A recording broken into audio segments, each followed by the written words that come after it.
holiday weekend, we'll have a mixture of hazy sunshine and clouds. It'll be hot and humid, highs this afternoon around 90. Feeling a bit warmer with the humidity and maybe a pop-up shower or storm, especially towards evening. Those showers or storms die down early this evening, then it's partly cloudy and muggy, low 65 to 70. Tomorrow is fairly similar, but that chance for a shower or storm is slightly higher at about 30%. Then Memorial Day Monday, mostly cloudy, showers and thunderstorms are likely, with a high around 80. In the WTVQ Weather Center, I'm meteorologist Ken Elliott. WTVQ. Ain't I got you on the back foot, and you know I got you really good. Good morning, everybody, and happy almost Memorial Day. I'm Katie Krahulik, and you're listening to Leading Ladies, a women's talk show that features relatable, intelligent, compassionate, powerful, productive women of the 21st century. With me in the studio today, I have Erin Shanahan, who will be my co-host. Welcome, Erin. Hey, Katie. Thanks for having me. Thanks for coming in. Can you tell us a little bit about yourself? Yeah, sure. This coming fall, I'm going to be a junior at Fordham University. I'm a psychology major, but I spend most of my time working for the school newspaper, the Fordham Ram. I'm the news editor there, and I also spend a lot of my time working as an RA, a resident assistant for Fordham University Res Life. That's great. Sounds like you've got a lot going for you. Yeah. Well, thank you, Erin, for helping out. In honor of Memorial Day, we have two very relevant guests, and on the phone we have today's first guest, Sakima Brown. Hello, Mrs. Brown. How are you? Hello. Thank you so much for coming and speaking to us today. Oh, absolutely. It's an honor. Thank you. Could you tell us a little bit about the work you're doing? Sure. So currently I am community outreach for New York State Senate, which includes going to different places and representing the senator, as well as ensuring, that she's involved in the community and whatever activities are going on in and about the 41st District, which includes all of Dutchess County and half of Putnam County. Wow, that's awesome. And so you're doing that right now. I know you've done a little bit of engineering work. Are you doing anything with that currently? No, not currently. Just a little background about myself. Let's see. I graduated from West Point in 98, a little while ago. And from there, I was in the military for 7 years. After that, I spent a year in Iraq and a year in Guatemala doing humanitarian relief. I came back. I served as, after I got out of the military, I served as a plant manager or store manager for Home Depot and plant manager for Suburban Energy Services. And then I've been a family advocate for a school district. And in between, I've just been doing a lot of community work, whether it be volunteering I sit on the board for the Mental Health of America, as well as some other local boards. I served on the Poughkeepsie City School District School Board for about 3 years. During that time, I served as president. I am a member of the Veterans of Foreign Wars, their first female commander in their 75-year history. So I've been a little busy in the community, Wow, as absolutely. well as, my activities at work. Wow. Sakima, when did you come back from deployment? What year? Oh, I've been back a while. I came back in 2005. That's so crazy how much you've done in that time period to Right. now. Like, I can't believe how detailed your resume is. It's amazing. I'm looking at it right now. Thank you. Absolutely. It's so impressive, especially because you managed to do, a wide variety of different things, and they're all each very commendable. So that's awesome. Thank you. I do want to get to the work you've done in the Army and your experience at West Point. But first, I want to talk about engineering a little bit, because I know that is something you have a little bit of experience with, and I just think that's an interesting topic, especially for women. Yes. So what I want to ask is, why did you go into engineering at the beginning? I think it was my love for math and science. I still have a love for math and science, and that propelled me to go that way. And in West Point, everybody graduates with an engineering degree, so it's just a matter of what type of engineering you want to do. Okay, right. Because you're going to graduate with an engineering degree. Right. And what kind of engineering did you go into specifically? I went into systems engineering, which basically deals with, bettering systems, shorter queue lines, the best way to manage things and get things done efficiently. Right, absolutely. Okay, awesome. And just on that note, because, I mean, statistically, engineering, there's a low, women are represented as a low percentage of engineers. And in the National Science Foundation, they give you some percents, and it says that 13% of engineers are female, and computer and mathematical science, 25% are female. And so my question for you is, what is it like being a part of that statistic, since women are such a low percent of that, population? And then are you treated any differently as a woman in that field? I think with most of the fields that I've been in, I've been the low percentage in that field, whether it be being an Army officer, whether it be engineering, whether it be just my love of math science. You don't find that many females, like you mentioned, in those fields, and it's always challenging. But I always see myself as a trailblazer in it, paving the way for those, and hopefully making it just a little bit easier for anybody who comes after me.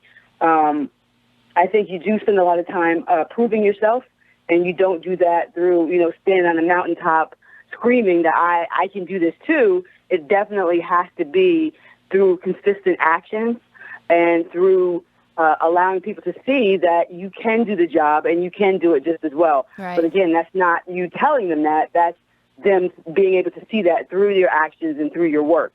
I do agree. I mean, I know I've just said before that you have to be 110 times better. And it's true. You do have to work harder, I think, than a male counterpart would, because it's expected that you will fail. So when you're dealing with that on a daily basis and you know that that's the expectation and you're trying to change that, you have to consistently show, I'm not going to. Right. Do you ever feel, or did you ever feel like you would come across people who doubted your ability to perform? And if so, how did you overcome their lack of faith in you? Always. Whether it was attending West Point, whether it was the first time I said I wanted to go when I was in third grade, and, the teacher said, oh, okay, that's nice. Right. It really wasn't, oh, let me help you and show you how you can get there. It was like, okay, nobody from here has ever gone, and you're female. So you knew from third grade that you wanted to go to West Point? I did. My dad had planted the seed, and I wanted to go. In fact, when I was a senior, it was the only school I applied to. Oh, my goodness. That's awesome. Which was crazy now that I look back on it. It's funny but because...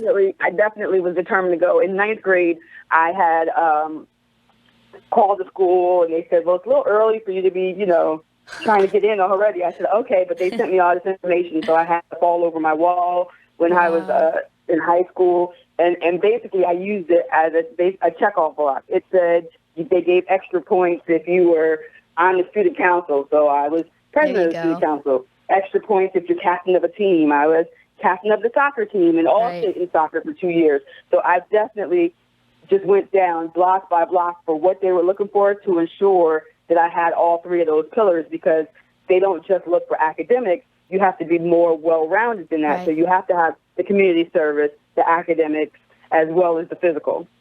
Right. So, and the same thing goes with, like you were saying, in engineering, that you then as a woman, any field that you're that trailblazer in, there's going to be doubt. There's always going to be somebody who says you can't do it because they're just not used to seeing it done. And so in order to change that, and so in order to get more people in, somebody's got to be willing to be that trailblazer and go first and take that harsh criticism, but not just, bend and fold under it, but be willing to say, I'm still going to be here and I'm still going to do this. I'm just going to continue to do this every day. Am I going to get everything right? Not at all, because nobody does. Right. But I'm still here and I'm still going to keep trying. Absolutely. Sound committed. Do you feel that you had any advantages as a woman? That had me what? Any advantages? Like, do you feel like being a woman helped you in any way? Whether it be through engineering, like in your work as an engineer, or at West Point too. Right. Well, I mean, personally, I think girls rock, but but I don't think I had any advantages in being a woman over being a man. I think it was just, I think it was harder because you were a woman in a male-dominated field. Right. Whether it was, like I said, going to West Point, whether it was in engineering, whether it was in the Army, especially leading troops, especially when you're putting your life on the line.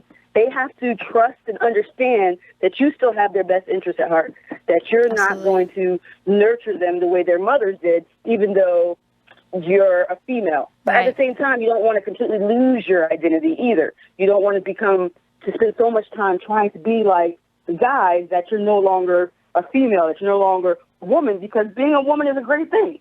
Right, so absolutely. You want to ensure that you bring those qualities to it too, although but you have to bring them in such a way that they don't see them as more of a hindrance, but more of an asset. Absolutely. All right, well, please stay tuned, everyone. After a short break, we will be continuing our conversation with Sakima. I'm Katie Krahulik, here with Erin Shanahan, and you're listening to Leading Ladies right here on WTBQ Radio. All right now.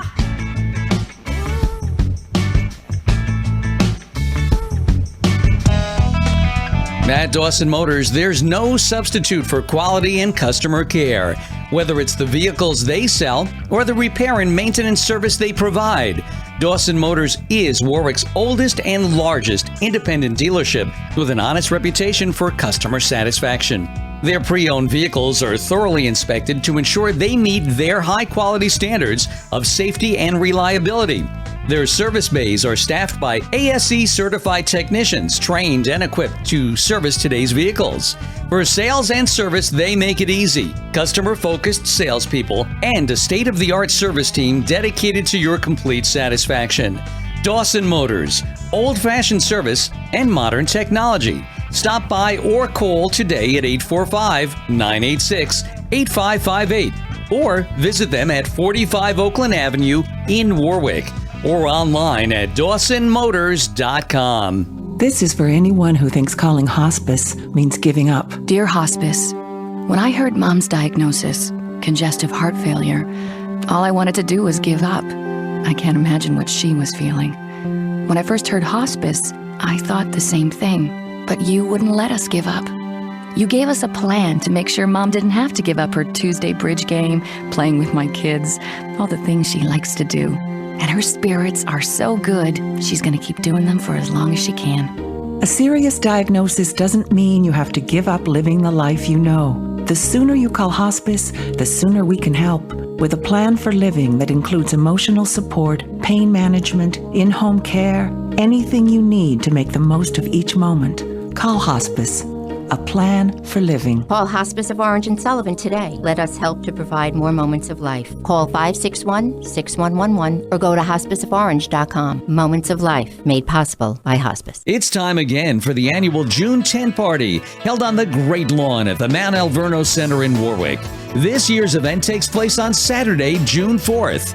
Come out for a wonderful dinner with live entertainment for dancing too. Tickets are only $75 per person. And both St. Anthony Community Hospital and the Warwick Valley Rotary Club benefit from the proceeds. Sponsorships are also available for the event, ranging from a wine sponsor to entertainment, tent, and gold and platinum sponsorships. All sponsorship packages include event tickets and placement in the June 10 Party Journal, which will reach 10,000 homes. All journal ads are 100% tax deductible.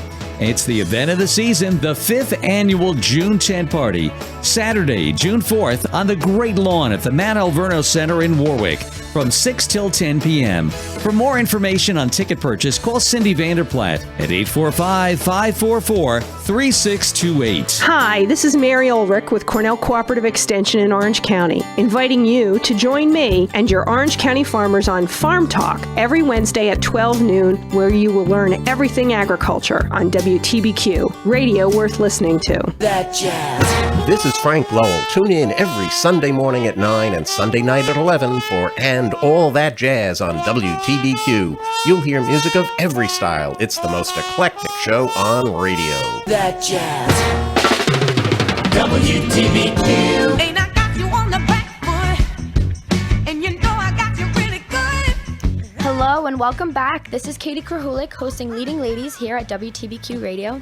Erin Shanahan is here with us today, co-hosting, and on the line is our first guest, Sakima Brown. Hello, Sakima. Hello, how are you? Good. How are you doing?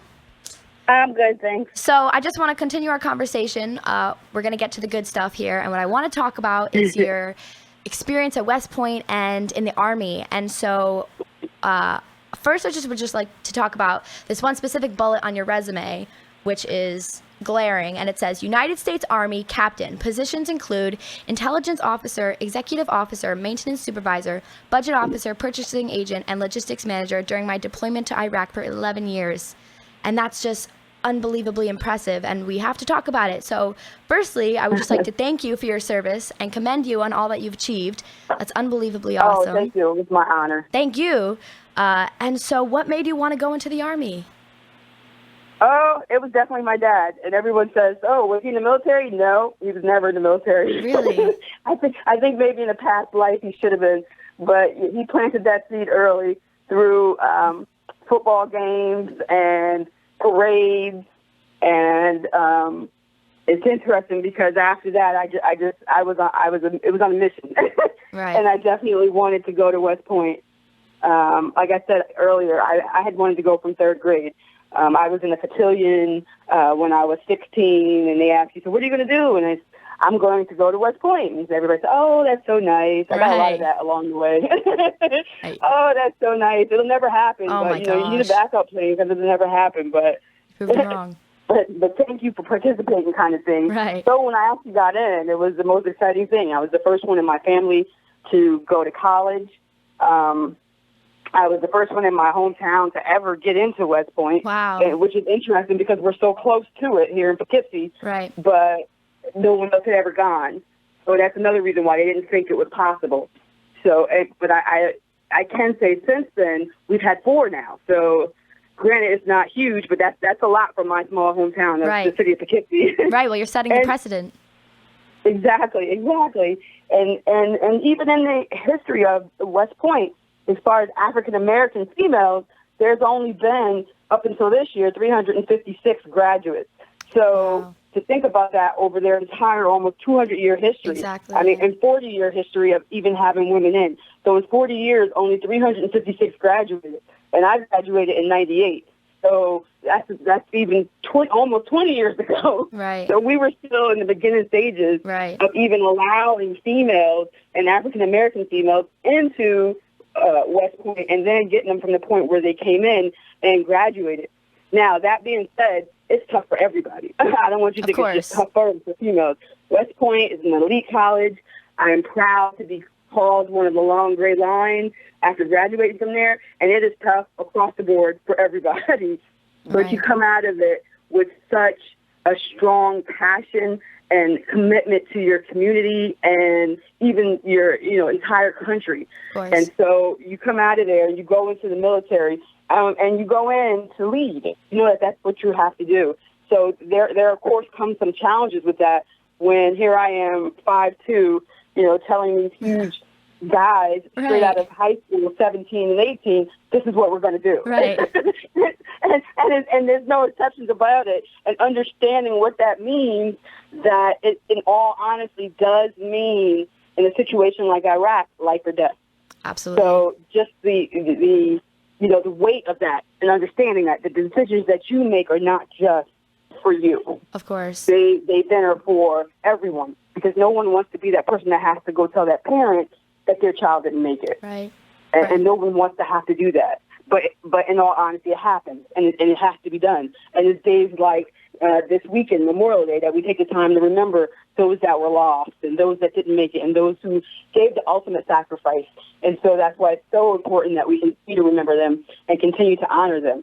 But definitely, as far as my ability to lead and ability to do that for 11 years, yes, I've been to Fort Bragg, and from Fort Bragg, I was stationed in Fort Bragg and ended up in Guatemala for 6 months. And then I was stationed in Fort Bragg, North Carolina. From there, I went to Fort Lee in Virginia. And then from there, I went to Fort Riley in Kansas. And while in Kansas, is when I was stationed in Iraq.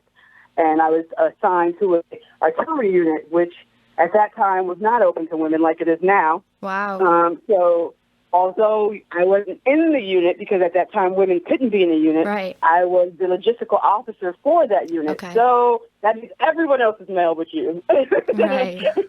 The good news is we have big tanks. Right, but it's a lot of fun times too. I don't want you to think it's all work and all proving yourself every day. There's some great people along the way, and they are very encouraging as well. And they help to push you during those times when you feel like, what the heck am I doing? Right. So it's not just a one-man show. You definitely need the networking. You definitely need the support, and you definitely need someone in your corner to let you know it's going to be all right, and you're on the right path, and you're doing the right thing. Right. So Kima, And I have some questions about your time at West Point as a student. Okay. I understand that if you go to West Point, you need to participate in a varsity sport, right? Correct. So I know you said you played soccer in high school. Is that what you did while you were at West Point? Well, you need to participate in a varsity sport before you get there, basically. Oh, okay. Because once you get there, it's a whole other level. Everybody graduated at the top of their class. Everybody graduated either valedictorian or salutatorian. Everybody was captain of a team because you had to be to get in. Exactly. So it's a whole nother level when everybody there was captain. So now, who's going to be captain of the captains? Yeah, Right. wow. It comes down to. So actually, while I was in college, this is be interesting. I did powerlifting while I was in college. Really? Amazing. Okay. Yes, and so I did pretty well in it. I had never knew I would ever be interested in it until I got there, because up until that point it was all about soccer. Right. And so so I did powerlifting, and I ended up being ranked nationally while I was there. Oh my Won lots of trophies and stuff for that. Yeah. See, now you know the secret. I never talk about that. That's so Yes. interesting. now that I'm much older, it's like, what was I thinking? Why did you like choose deadlifts and cleans? That's so impressive, though. Why did you choose powerlifting? Why not soccer? It's funny because I had a girlfriend of mine who was a roommate at the time, and she was into it even before she got to West Point. And I thought, oh, I'm never doing that. But then I went down to the soccer tryouts or whatever, didn't make it, was shocked, like, how the heck did this happen? Mm-hmm. And so she invited me. She's like, okay, if you go for no other reason but to blow off steam, come check this out. You might like it. Mm-hmm. And that's what happened. It stuck. Wow. And so I ended up joining the powerlifting team, and it ended up being very successful. Right. And I'm sure beneficial, Oh, very, very. And it does blow off steam, lots of steam. Yes, absolutely. Right. Yes, definitely. You throw some weights around, you'll feel much better. I believe it. So there's an amazing article in the New York Times, and it's called "The Women of West Point." And I was looking at it and reading some of the quotes. It's women who graduated recently, and so they were saying different things throughout the article, and some of their quotes just struck me, and I wanted to talk to you about them. And they were saying some of them were as follows. They would say, in high school, one of my teachers actually told me that I would never get into West Point, that it was too hard. And then another girl said, whenever I tell people I want to go into infantry, they laugh in my face. And the other said, I want to be better than the guys to prove that I belong here, and etc. So can you relate to these comments? Do they? Oh, every single one of them. Right. It was interesting to see because I've seen that article as well. It was interesting to see that their comments now are still similar to the same thing. Like I said, I graduated in '98. That's almost 20 years ago, and their comments now are even still similar to the things that we experienced. Right. It bonds us. It makes them all my sisters. We just recently came off an Athena conference, which basically was all the women of West Point celebrating 40 years since they first started allowing women in 1976. Right. And those are the types of things that bonded us, knowing that when we got there, we had something to prove from day one and every day throughout. Just like I mentioned, my hometown, no one had ever come, no male or female, no one had ever gone to West Point. So every time I mentioned it, it was, oh, that's good, okay, that's really nice, but what are you really going to do?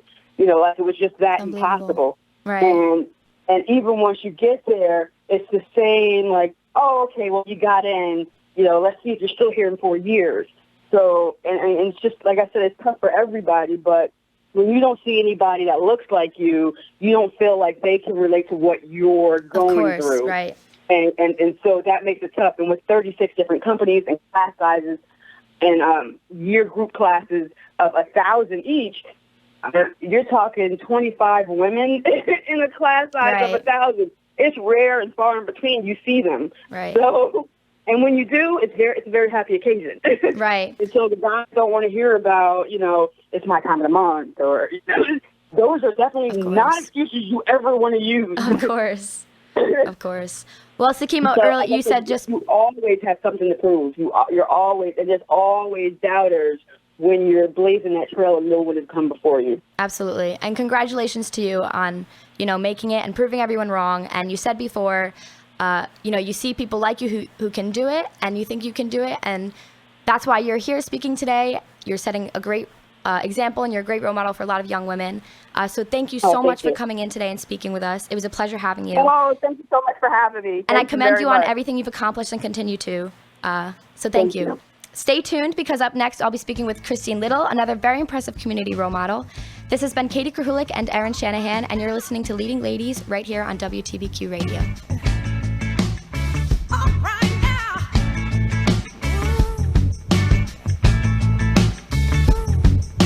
GTI Enterprises, with the support of Joe Driscoll and Boxed Water, is proud to present the Burning Man Festival, an independent festival aimed at recruiting volunteers for the Get Out and Burn the Vote initiative. This Saturday, head to Vernon, New Jersey at Ricky Farm. Gates will open at 10 a.m. and live music will run from 11 a.m. to 11 p.m. The Burning Man Festival promises to take audiences on a multi-genre journey that will feature lined up for Sanders live music all day, burn-a-stay yoga, and turn out for the Burnout BYOB cookout and campfire, and we encourage people to bring your own blankets, chairs, and coolers. Standard adult pass is $20. Burn-a-Maniac discount is $5, with proof of $15 donation to Bernie's campaign between May 21st and May 28th. So come on out to the Burning Man Festival, which kicks off in Vernon, New Jersey, May 28th and 29th, located at 442 Route 94 in Vernon, New Jersey. And that's on May 28th, with the camping option available. And for more information, please visit their website at burningmanfestival.com. This is Dr. Calvin Hargis, and I want to tell you about Mike,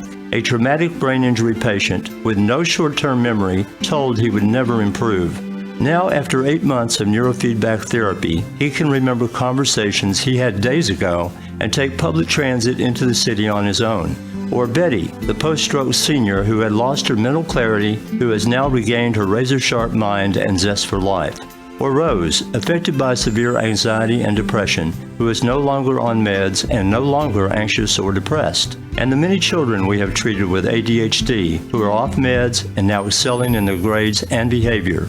These changes result from a therapy that interacts directly with the brain to change abnormal brain function. Neurofeedback, recommended by the American Pediatric Association, is safe, permanent, and even fun. Call Warwick Brain and Spine Therapy at 845-986-5500 to arrange for your private consultation. State Farm in the Clock Tower on Main Street in Warwick. One stop for all your business and personal insurance and financial services. Life, home, auto, disability, or business insurance, as well as banking and retirement planning. Call 986-7100 or come in and meet the team. Hi, I'm Pat O'Dwyer. Join me on the Friday Roundtable for a provocative look at politics and the people in our Hudson Valley community on the Friday Roundtable at 9 a.m. on WTBQ. Hi, this is Dr. David Leach, the superintendent of the Warwick Valley Central School District and host of Your Schools. Listen every Monday at 12 noon to learn what's happening in your schools right here on WTBQ, radio worth listening to. WTBQ. Ain't I got you on the back foot? And you know I got you really good. We are back. Hello and welcome to those who just tuned in. I'm Katie Krahulik, and I'm here with Erin Shanahan. You're listening to Leading Ladies, a women's talk show that features relatable, intelligent, compassionate, powerful, productive women of the 21st century. And our second guest, Christine Little, is here with us right now. How are you, Christine? I am great. Thank you so much for having me. Thanks so much for coming. It's such a pleasure. So can you tell us a little bit about what it is you do? I'm a nurse, And just in January, I actually jumped out of the traditional nursing role. It was kind of a big leap, a little scary. And I started working for an insurance company. Oh, wow. Which is a tremendous jump from being hands-on with the patients. Absolutely. And I actually just resigned from that job yesterday. So I'm about to jump off into a new adventure, which I'm going to keep a little hush for right now because I have a couple of different positions that have been offered to me, and I'm just kind of weighing my options right now. Okay, awesome. Well, that's great. Well, going off of nursing, we'll start with that. During last week's show, we talked a little bit about the wage gap between male and female nurses, and we're just going to jump right into it here. Is that something that you're seeing to be true in your line of work, and what do you think about it? I personally have not experienced that, but I have friends in the nursing world who have. And it certainly is discouraging. I think that all people should be paid based on their skills, the merit, the quality of the work.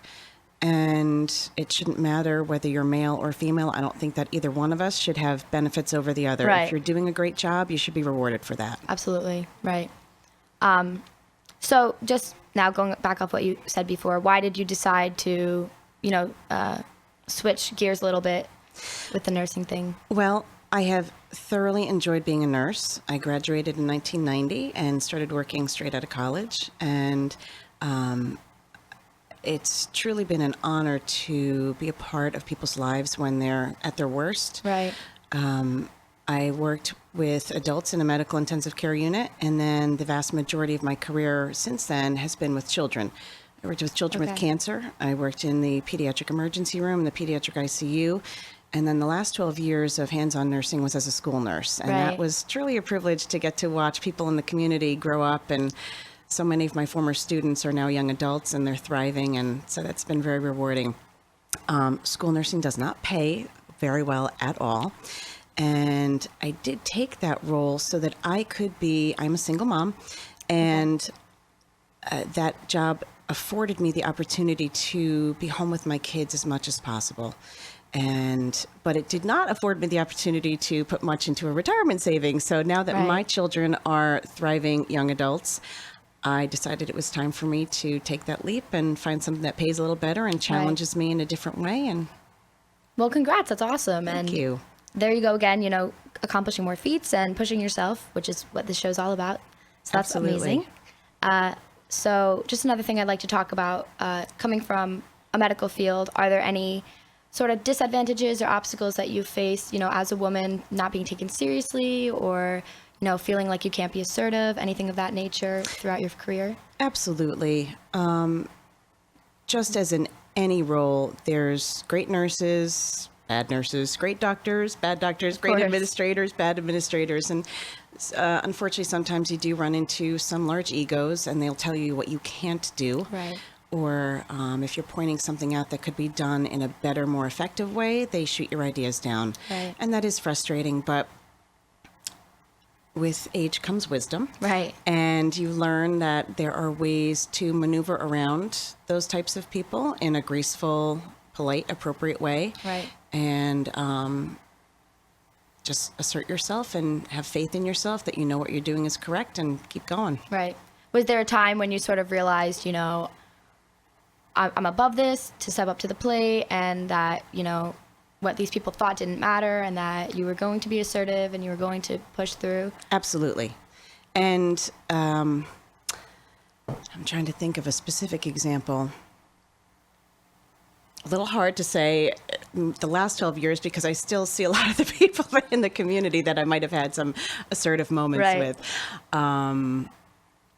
I can think of a time where I was confronted by a physician who was very tired after a very long shift, and I had pointed out some errors, but I possibly didn't use that word, and tried to, stroke his ego a little bit, and he did not want to accept what I was saying, and that patient's life was in my hands at that moment. Right. And I became very assertive for that patient. Of course. And I ended up having to go above and around him, which did not sit very well with him at all. Right. But in the long run, that patient was my responsibility, and I took the heat for that patient, and Right. I know that patient and their family were very grateful. Right, absolutely. So nursing is mostly a female-dominated area of work, but I do know that obviously there are male nurses. Have you noticed a difference between how female nurses and male nurses are treated in the workplace, or what's asked of male nurses versus female nurses? Sure.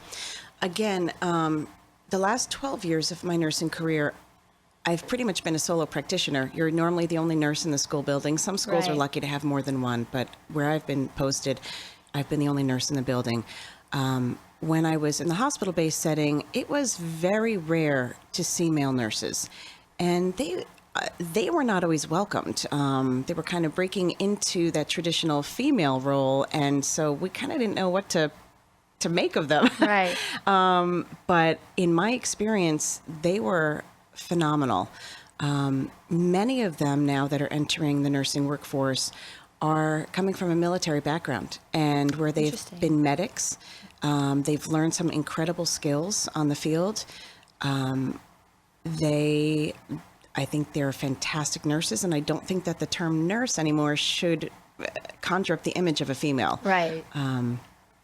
So I am proud to work with any male nurse who's going to pull their weight. I'm proud to work with any female nurse who's going to pull Of their weight. course. The rest can step aside. Right, absolutely. So another thing that I wanted to bring up is something that's kind of been a bit of a controversy is, healthcare regulations and things that healthcare cover. Mm-hmm. And one thing that's interesting is, for example, healthcare providers cover some things differently on men's end than they do for women's end. So they might cover, Viagra for men, but they don't necessarily cover tampons or pads or, menstrual products for women. So that's just something I was more curious about, and I wanted to know your opinion on the issue. Sure.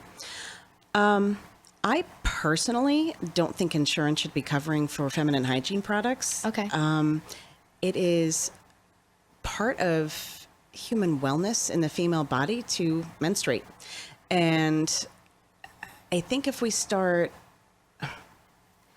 passing laws for every single entire position in the human body, we could go on forever. Right. So if we're going to have insurance pay for feminine hygiene products, do we then have to have insurance pay for, say, a cup for male athletes, or, Right. athlete's foot cream for someone who's constantly in, sweaty sports socks or something Right. like that? So, however, I do feel that in the case of, you mentioned Viagra, for female alternative medications for similar purposes, yes, that should be covered. If you're going to cover for one, you should cover for the other. You get into the subject then of birth control pills. Right. That's what I was And gonna say. that is a very different issue as far as the Catholic Church and Right. and institutions or employers who have strong religious beliefs. And it's a sticky subject. I personally feel that government shouldn't force anyone to do something that is against their own personal beliefs. I know there's a small little band of nuns who are taking on the big government and the Supreme Court, and they've been holding their own. And I say more power to them, because Right. they're holding firm to their ideals and their beliefs, and they don't want to have things forced upon them that they don't believe in. Right. But for larger corporations, and certainly there are many different employers where you can get the health care that you need. There's so many options on the marketplace right now, so Right. no woman should be without. Right. Absolutely. Okay, so thank you for that. Awesome. Well, don't go anywhere, everyone. We will be right back after this short commercial break. This is Katie Krahulik. I'm here with Erin Shanahan and Christine Little. Stay tuned with Leading Ladies right here on WTBQ Radio.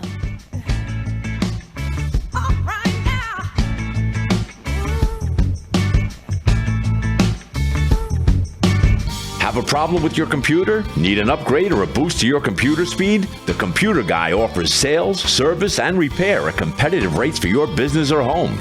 The Computer Guy builds servers and workstations, sets up secure wireless connections, transfers data including system installation, remote access, and backup of your daily files.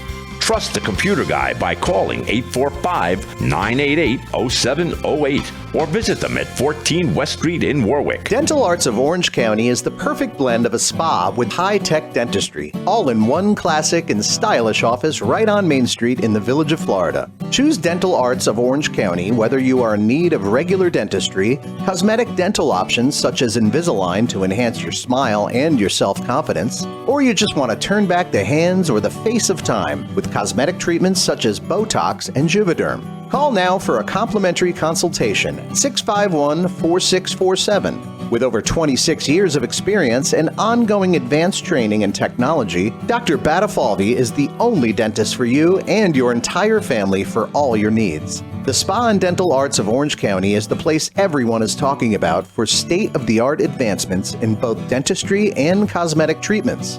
Call now for a complimentary consultation at 845-651-4647 and visit their offices at 14 North Main Street in the Village of Florida. Hi, I'm Steve Bellner, professional real estate photographer. With over 90% of home buyers searching the internet for properties, professional photos are essential for a successful online marketing campaign. In fact, houses listed with professional photos sell quicker and for more money. Please call me at 845-244-1660 or visit my website, qualityrealestatephotography.com. Sold is just a click away. This is Sister Anna. Listen to The Garden of the Child, a story discussion time with students. Story develops listening skills and imagination. Saturdays at 11:10 a.m. on WTBQ. Hi, it's Tom Fursey. Join me for the music and memories of the 1980s on The Magic of the 80s, Saturday afternoons at 2 on WTBQ and WTBQ.com. Magic of the 80s.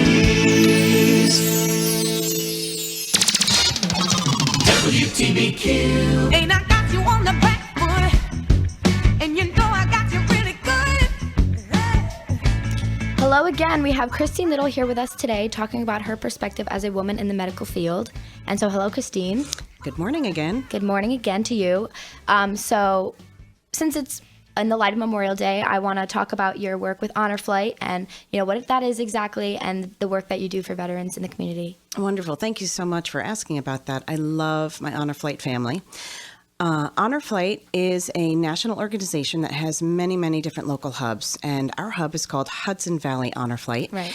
And I have been on 10 of their 12 flights. Wow. This fall, we will be serving our 1,000th veteran, and we bring World War II and Korean War veterans down to Washington, D.C. to see their monuments and give them a day of honor. Give them the welcome home that they never got to experience when they came home from the wars. Right. These men and women, because we've taken many female veterans. Of course. We had a female Marine. She was 103 years old. Wow. And when we got down to D.C., she was a rock star. There were so many Marines that were waiting just to see her, take pictures, shake her hand, give her a hug. Oh, she was amazing. absolutely incredible. And there's so many men and women just like her. Truly, truly, truly the greatest generation. Their perseverance, their dedication, their humble, proud spirits. It's an honor to work with them. Right. That's amazing. Good for you and good for them. And, send them our thanks for their work and serving. Absolutely. And especially on this weekend, Memorial Day weekend, I think about all the men and women who have perished fighting for our freedom. Right. I'd like to also just give a quick shout out to Absolutely. Roger and Cindy Vanderplatte of the Lazier Smith Vanderplatte Funeral Home. As I passed by on my way here this morning, they were out with some volunteers putting out flags in honor of every veteran from the town of Warwick. And if you've never seen their front lawn in front of that funeral home, please come by the Memorial Day Parade on Monday. It's a beautiful sight. Right. awesome. It is I beautiful. thank them for recognizing those folks. Right. Awesome. Thank you. So I just want to shift gears again a little bit here. And I know that you've done some political work. I have. And I'd like to talk about that for a bit. Can you talk about, your involvement with politics? Sure. I have always kind of been a news junkie. And in college, my friends would be fighting for the remote control. They'd want to have MTV on, and I wanted the news on. Right. And I don't really know where it came from. No one in my family is very politically involved. And several years ago, I had a politician knock on my door. He was doing door to door. And I kind of grilled him. And he said, "Can I have my campaign manager get in touch with you?" I think it was more of an attempt to get rid of me than anything else. Right. And so I never really believed that the campaign manager would actually reach out, and he did. That was John Hicks, Okay. a dear friend. And I used to tease him that his last name shouldn't be Hicks, but Hoover, like the vacuum machine, because he sucked me into the world of politics, and I've been spinning in that cyclone ever since. And it is been quite an adventure, and I love finding fantastic leaders who are going to represent our communities well, and I fight to get them into those great positions. Right, absolutely. For those of you who don't know, Christine Little was the campaign manager for my mother, Christine Krahulik, when she was running for family court judge. And so I want to talk about that process a little bit, because I know that, being a woman had a lot to do with the way that campaign and that election, worked. And so my question is, what sort of obstacles did being a woman have in that area of work and in that process? Absolutely. There were certainly obstacles. While there are some strong leading ladies in politics in Orange County, as with most areas, I think, across the country, politics tends to be dominated by male figures. And so we were two single moms on a mission. When your mom first asked me to be campaign manager, I kind of said no at the beginning. I said, "You don't want me. I've never done this before. I've never been a campaign manager." And we met and we discussed a lot of things, and we realized we were of the same mindset. And having been through family court myself, I wanted to have someone in that position who was going to fulfill all the needs of those families in distress. And your mom has every one of the qualities and skills that was needed, and she's doing a great job. But going around the county, we did certainly face obstacles. There is, there's always siding with, there's power struggles everywhere. Right. And we did face some of those power struggles, but our mission was to work hard, laugh harder, run a very positive, clean campaign. And that resonated all across the county. Wherever we went, they knew that your mom was genuine, articulate, intelligent, dedicated. Her years of volunteerism throughout Orange County proved that she was well suited to be in the seat that she's in right now. Right, and she could not have done it without you, of course. Well, it was truly my pleasure to help her. She didn't need any managing. I always say that to her. She didn't need managing. Right. I was just kind of along for the ride, and I enjoyed every bit of it. Right. Well, with a female candidate and a female campaign manager, how do you think that combo played into the results of the election? Is that telling of women's capability to lead at all? Absolutely. And we both had full-time jobs. We both have 2 children. So we were struggling to balance all the needs of running a campaign with keeping our homes going and still functioning at work. And it was definitely hard at times, without a doubt. We'd be tired. But when you set your eye on a well-purposed goal, nothing can stop you. And when women work together, because so frequently women do not work well together, they challenge each other. There's cattiness. But your mother and I both agreed that we're just going to keep our eye on the prize and keep working towards it. And we did. So while I don't necessarily consider myself a role model, I would hope that people can learn from that example that you really can do anything that you set your mind to. Absolutely. Well, you absolutely are a role model, so thank you. Most definitely. And speaking of which, you mentioned that you have 2 kids, and what I want to know is, how do you juggle it all, being a single mother, having a family, and then also, staying on top of your career? Well, I am blessed with 2 wonderful children. Another shout out to Liam and Molly. They are great kids. We have certainly gone through some struggles together. Being a single mom is not always the easiest thing in the world, and being the children of a single mom is not always the easiest thing in the world. But from the time they were little, I tried to raise my children to be independent. I was having them make their own lunches when they were little. Right. If they forgot their homework, and I remember having to teach one of my children this lesson when they were young, If they forgot it, I'm not going to bring that into you. And they very quickly realized they weren't going to get that saving ride back to school. And so they learned to be organized and independent and responsible for their own behavior and actions.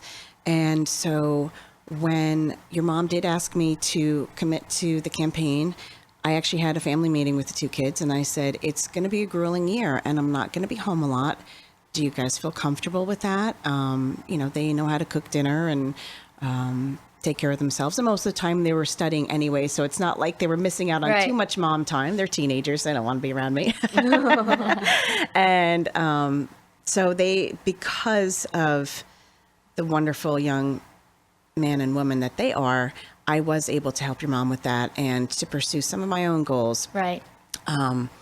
It's definitely a balance. You have to pick and choose, and sometimes we fall short. And we're all human. We make mistakes. Right. There are failures, but I have always tried to learn from those mistakes. Absolutely.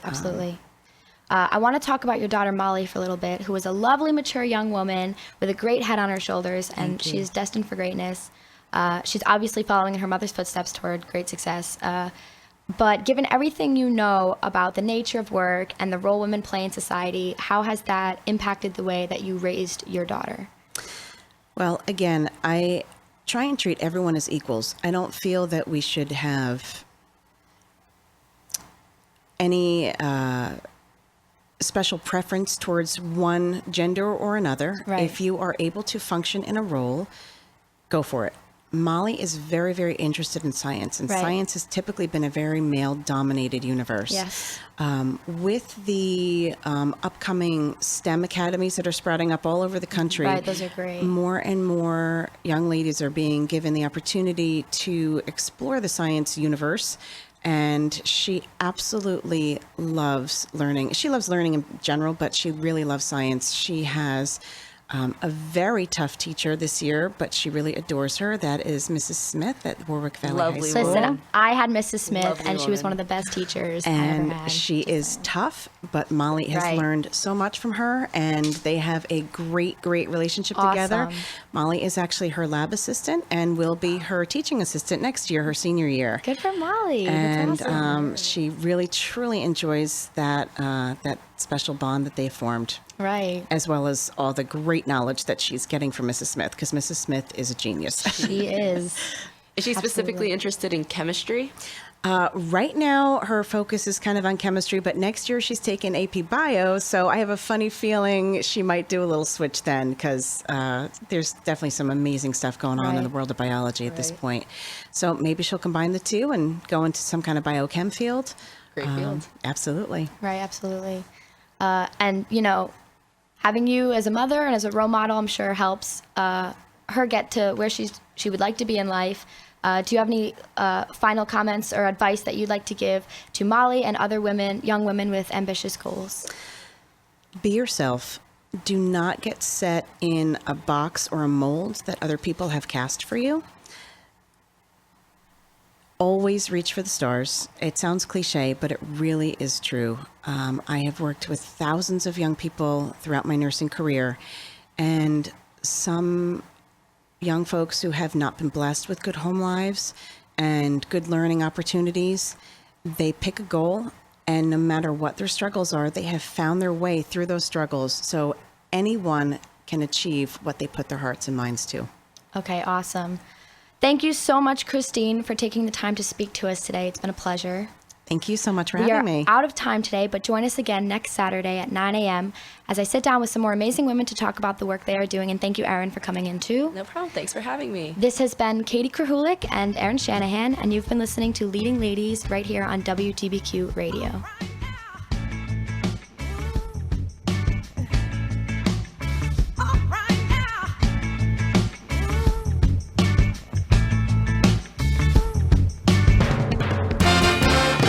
Celebrating 21 years playing the best music.